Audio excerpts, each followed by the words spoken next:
Welcome to the Wealth Stream Podcast. The team at Hightower Great Lakes share their insights and passions for empowering their clients to live their best life. In this energetic podcast, we will take you on a journey to help you navigate your financial future, overcome life's challenges to reach your financial goals, and find the financial clarity you've been searching for. Let's explore the downstream impact of your wealth and what it means to you, your family, and your community to live greater.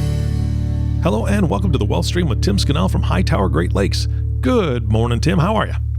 I'm doing great, Eric. I'm recording from Florida this week. I'm doing some meeting with some clients, so I'm down in warm, sweaty, hot Florida.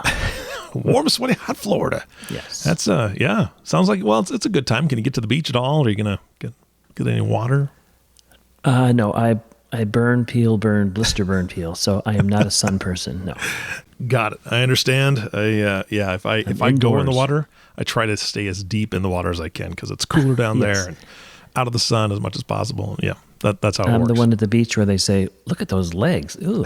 So Well, judgy people will be judgy, I guess. Exactly. So. All right. Well, I know that some people will judge us by our next statement, but from what I understand, we're talking about sandwiches today. Yes, kind of, sort of, I guess. Okay. But we're really talking about the sandwich generation, Eric. Yes. Yeah. And so, we've talked a lot in all the podcasts about our process, and we certainly focus on investment management, but we also focus a lot of energy and time with our clients on advanced planning topics. And that could be wealth transfer, wealth protection.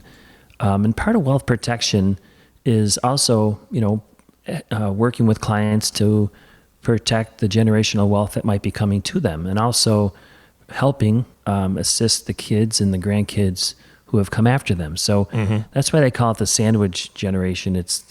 I'm finding more and more that I'm working with my clients, not just on their planning needs, but also on helping them with their parents, their in-laws, their kids and their grandkids. So they're stuck in a sandwich. I guess that's why they call it that. Yeah, and I mean, you bring up a great point that, and I'm in this situation. It's not only my parents that I'm helping and worried about or helping to make sure I don't have to worry about them, but my kids, and I also have grandkids. So it's almost like a club sandwich. You're adding an extra layer there. Oh, see, okay, that's going to be the new title of this podcast, The Club Sandwich Generation. How's that? Yeah, I don't know if that's been coined before. If it has, I apologize, whoever owns that, but you can't own a club sandwich. Anywho, no. All right, so when thinking about this, where do we start? I mean, there's so many variables, right? Yeah, so when we work with clients, we create what we call a total client profile. It's basically a mind map, a visual picture of their financial life. And in part of that mind map or that client profile, we always try to talk a lot about who are the other people, or who are the people they really want to help. Children, grandchildren. We do help them with gifting. And we're just finding that with more and more in these meetings that we have with clients, that they're focused on helping their parents, their aging parents typically. And so we want to help them balance their responsibilities, because a lot of my clients most of my clients are super generous. They want to give their time and treasure to support their kids and their grandkids and their aging parents. And we just want to always help them do that, but also help them balance to make sure that they're not going to, inhibit or harm their ability to retire also. So part of the conversation we have is this balancing of responsibilities. They're being pulled in all directions. And I know that certain cultures, parents pour a lot into their children because part of what their culture is that the children will take care of their parents as they age. And so they don't do a whole lot for retirement. They do all for their kids to hopefully guarantee their kids will take care of them. That scares me, right? I mean, that scares me a lot. I don't want to pour all my money into my children, because what if, they decide they want to do something humanitarian and they, are going to work for a nonprofit and they're not going to make a whole lot of money, which is great and honorable, but that means they're not going to have the money, hopefully, to take care of me. So I want to make sure my retirement is sealed before expending too much like you're talking about. Exactly. And, COVID and all the impacts of the COVID and distancing and sheltering and working remotely, I think that's really exacerbated the challenges, but also it's kind of highlighted. There's just a lot of people changing, so whether that's my kids deciding to, work remotely in a different city or change jobs, or, now my grandchildren and, the challenge they have in terms of remote learning, and, now they're back in-person learning. But the other thing too is, especially with aging parents, you probably experienced this too. It was one of the saddest parts there was a lot of sad parts of COVID, but one of the saddest parts was, we had several clients pass during 2020, and, just the inability to go see them at their service, or go see them when they're in the hospital, or, people are reevaluating. Do I want to have my parents in a home, for example, where I can't go in there, or whether maybe they're, in some cases, they've caught COVID as a result of it. So my only point is that I think people are just reevaluating all the challenges of aging parents and supporting them, as well as kids and grandkids. And COVID has really exacerbated that, I think. I think that a lot of people actually found out that having home health care compared to having somebody in a facility, the cost wasn't as drastic as they thought. The difference was because you and I've talked about cost of having somebody in a facility can be $8,000 to $15,000 a month, and they people are reevaluating, saying, hey, what can we do to ensure that they're safe and at home with us, so we can spend more time with them, but have the care that they need and the freedom that they want. I think that industry actually took a step forward because of the reevaluation you're talking about. And so, as a result of working with clients and just talking more and more about it this year, and in particular this fourth quarter as we're having year-end meetings, I came up with 5 key things, or 5 kind of areas that I wanted to talk about today, or considerations that people should think about as it relates to this sandwich generation, or club sandwich generation, as you call it. All right. So where do we start? So the key is, the first one is what I mentioned already, which is you gotta manage your own finances. So I'm working with a client this week. She would really like to help her child, who just recently got married, basically buy a house. He doesn't have the down payment. He's somebody, like you mentioned earlier, Eric, he's doing amazing things, but he didn't choose an industry or profession where he's going to be paid a whole lot. So it's harder for him to borrow money at the bank. And so we're walking through this process where, she wants to provide support. And I said, well, the first thing we need to do really is take a look at what you need. What do you need each month? What do what as a result, how much revenue and how much assets, balances you're going to need, because before you start giving away money, what I don't want it to do is impact your ability. And then we could also think of creative ways to help her child to buy the house, short of just giving a lot of money for a down payment. So we went through a process of just reestablishing what are your finances, what's your budget, what is that after-tax monthly cash flow you need to maintain your current standard of living. And then as a starting point, it gives her a better feel for, okay, now I get it. Now I know what I need to be stable. Let's talk about what I can provide. It's almost like when I flew to Florida, they have that standard line where they say, if the oxygen mask comes down, put it on you first, and then help everyone around you. And that's the same concept, I think. Yeah, absolutely. No, that makes perfect sense. And then getting to that, or flowing to that, would be number 2, which is creating a budget. And I know budgets to a lot of people are like diets. Don't tell me to get on one, because I don't know if I can keep it. Yeah. It's an evil word to some people, B word. but we want to talk about it.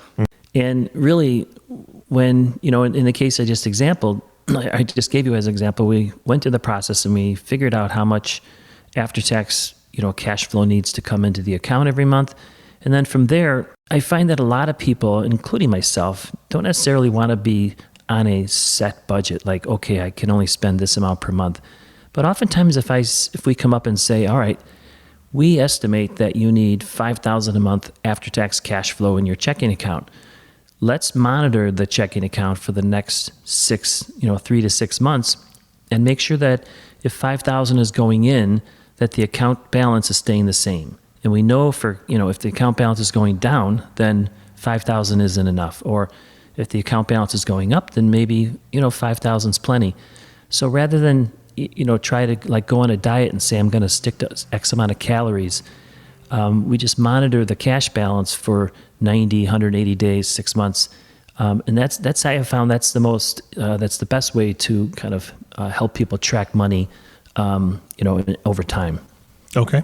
I wanted to make sure she had a conversation with her son, or I'm working with another client where we're planning for, an aging parent, and I help them go through the same process to find out, well, what is it that the parents need? What are they spending? Where is it going? Are there ways we can restructure if there's a mortgage, or if they're living one place, can we stretch it by helping them move somewhere else? So we not only want to do the budgeting for the client, but we also want to follow that same process if they're trying to support their parents, their children, or their grandchildren. So as you can imagine, it's a complicated process, time consuming, but I think you have to go through all these exercises before you can really come up with a plan. You've said it before many, many times, and the plan, as long as you're able to stick to it, and that's one of the things that you do is help provide accountability and that support system with your entire office, that people can stick to their plan, like sticking to that diet, right? Like you were talking about, if there's no accountability, I'm off the diet quick, right? So, yeah, exactly. You have a plan, your team really helps with that and motivates and, has that accountability piece. And I mean, that's a recipe for success. And then the third one I talk about, because I find I run into this actually, unfortunately, fairly often, is you need to be aware of scams. So, you and I, we all get emails. We all know that, what to answer or not answer. I have once a month or twice a month, I have a client who has had their email account hacked. But what I find even more often is with the tradition, somebody's calling. So this actually happened about 2 months ago with my mom. She had gotten a call to refinance, a small mortgage that she had. And so she didn't really tell me about it, or my brother, who's, her attorney. But what we found after she had gone through the process when she was about to refinance was that it was thousands and thousands of dollars of like refinancing fees that she was going to pay if she did it. And so fortunately, towards the end, she said, hey, can you look at this? And I did. And I said, first of all, you don't really need to do this at all. But secondly, this is some sort of scam. And my brother is the tough one. So I put him on the case, and he basically went to those people and he's like, look, you call her again, and then you're going to have trouble. But you have to have conversations with your parents, especially, just periodically, about what's going on, what are you doing, and talk about IRS is a big, the fake IRS agents, fake Medicare agents. There's no reason why an IRS agent would call you, especially and ask you for details. But you read about it all the time. It happens all the time. And it's number 3, but maybe I should move it to number 1. Just beware of scams as you're working in this sandwich generation, trying to help your parents, especially. How do you bring that up, Tim? What do you suggest to your clients? Just periodic questions? I mean, I don't want to. You don't want to be invasive, but you really do need to make sure that your parents are okay. Yeah, what I do often is I'll tell stories. I'll say, hey, I just read about this situation where it's becoming more and more common where you get a grandparent gets a call and they say it's the grandchild, and I've just been arrested, or I've just been in an accident, and can you send me money because I don't have my wallet? I mean, you would be amazed at how many people do that, but you could understand, because I mean, if my granddaughter called me, I'd go, what do you need? Yeah. So they really prey on. So you talk about those stories, and then sometimes they'll say, yeah, I have a friend of mine, and she got that call, and she didn't do anything. Or we talk about IRS calls and Medicare calls, and I think a lot of times if you just tell stories, it's about somebody else, and then it's not as threatening, maybe, or not as like what's going on with you, because there's no doubt, parents, grandparents, they understand that we're all worried about them. And they're paranoid to some extent to talk about some of these things. So I found it's a lot of times through stories you can make it happen. Yeah, that's a great idea. And then the fourth one is related to that. It's try your best to communicate openly. Talking about money is obviously always very difficult. And I can tell you that in my career, I've probably run across dozens of situations where a parent dies, passes on, and the family realizes that there was just crazy, bad finances, whereas everyone thought things were fine. Other times, the opposite is where somebody passes and you're like, oh my gosh, how did they accumulate that much money? There's always this balance, or there's always, between, do I share a lot with my kids and grandkids? Do I ask a lot of my parents and grandparents maybe?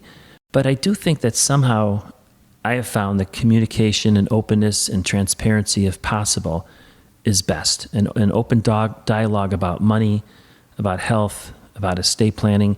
You don't need to know all the details or ask the details, but I want to make sure that planning is happening, because we as a firm help manage a lot of estates where the planning didn't occur, our clients' parents, and it's really expensive and time consuming.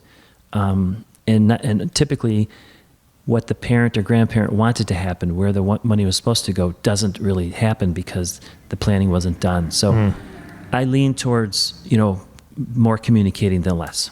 And then the other part of that too is, we've talked a lot about making sure that we collaborate with other advisors. So if I'm working with my clients' parents, I want to make sure that I connect with their CPA, if they have one, or their accounting person, or at least look at their tax returns to see how things are, being reported.